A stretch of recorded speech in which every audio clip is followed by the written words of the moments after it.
Okay, hello everybody. This is Mr. Malone. Um, this is the first of a series of four brief podcasts, which I'd like you to play in sequence, and hopefully you're playing this the evening before the first of the revision sessions, which will start after school tomorrow. That's Friday at 3:20 in the main hall.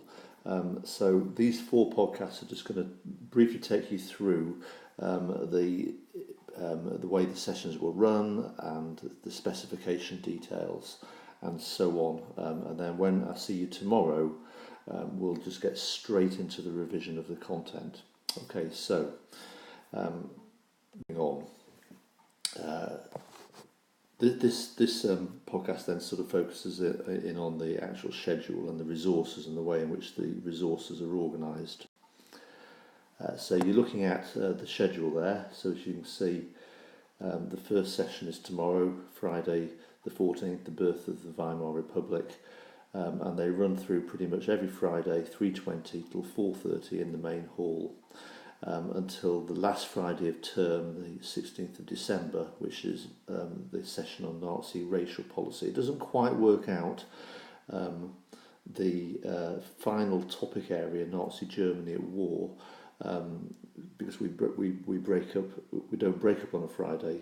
So in the last week, we need to find a session in the last week. Hopefully, I can find a session.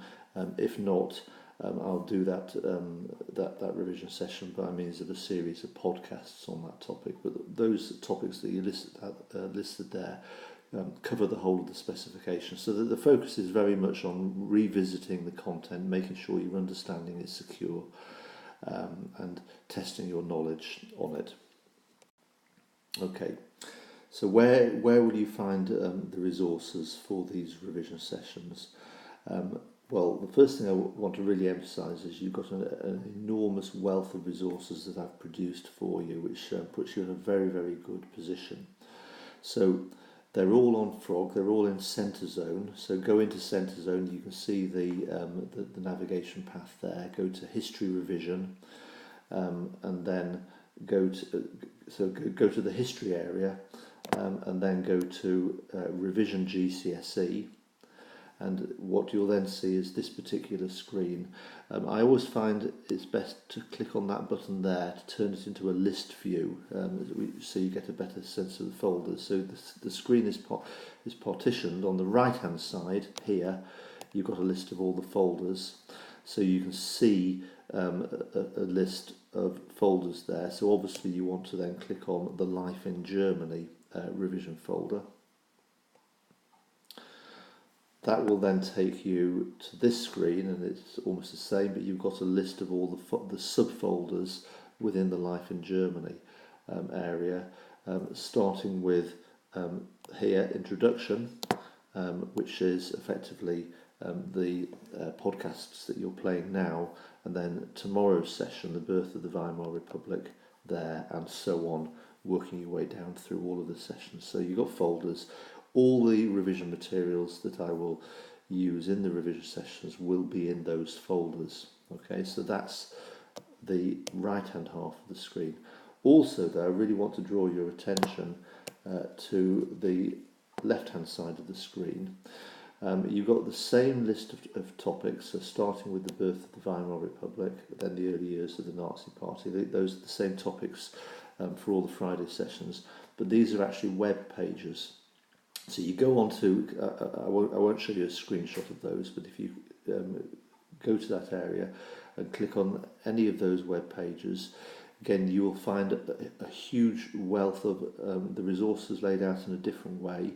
So, for example, you'll find that for every single revision session, I have produced a series of podcasts in which I walk and talk you through the slideshows for that revision session. So effectively, you can virtually replay the revision session at home by playing a series of podcasts. So you'll find those links in each of those folders. You'll also find links to model answers for each of those topics. So again, really, really useful. And I'm currently working on producing Quizlets for each of those topic areas, so you can test your recall by making flashcards. And again, that's all online, it's all electronic. I know that some of you are already using Quizlets, so I'll be putting those onto the web pages. So the links to the web pages are on the left-hand side. The folders that contain any resources are on the right-hand side of that page.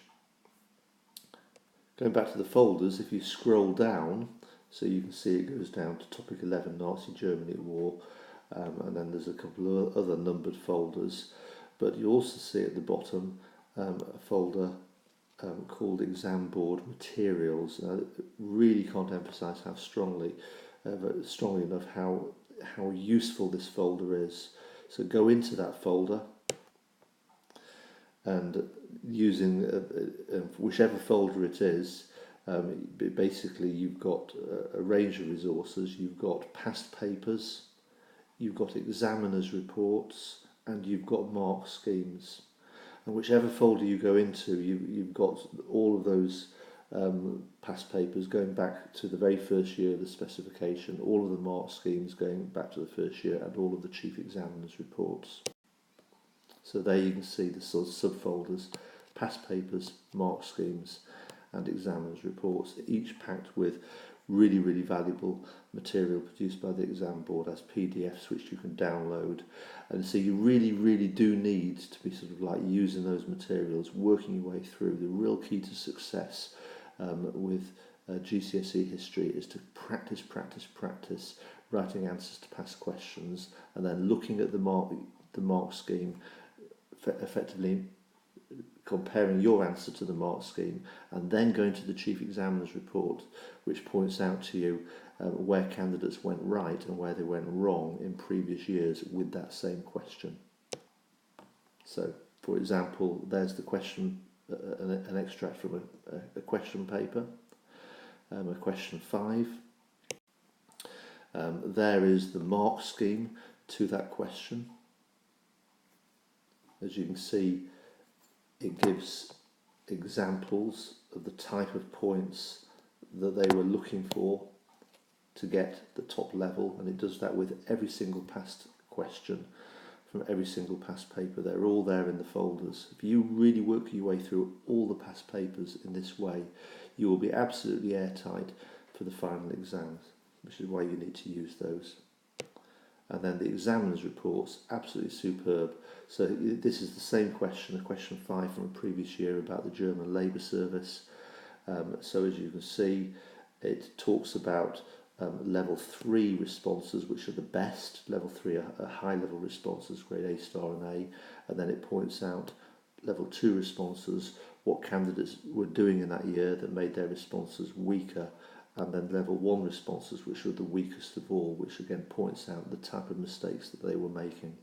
So really focusing in on the examples for the top level responses is the route to get the highest grades. So make sure you use those examiner reports. Many of the examiner's reports also include scanned examples from past questions of real scripts, and they will tell you what grade it got, whether it was a level 3 or a level 2 or a level 1, and if it was and why it got that particular grade. So it points out the strengths and weaknesses. So again, absolutely superb material. Okay, that's it. That's the end of this first podcast. If you can now go to the second, third, and fourth podcast, which will take you through past question papers, the timeline, and so on and so forth. Thank you.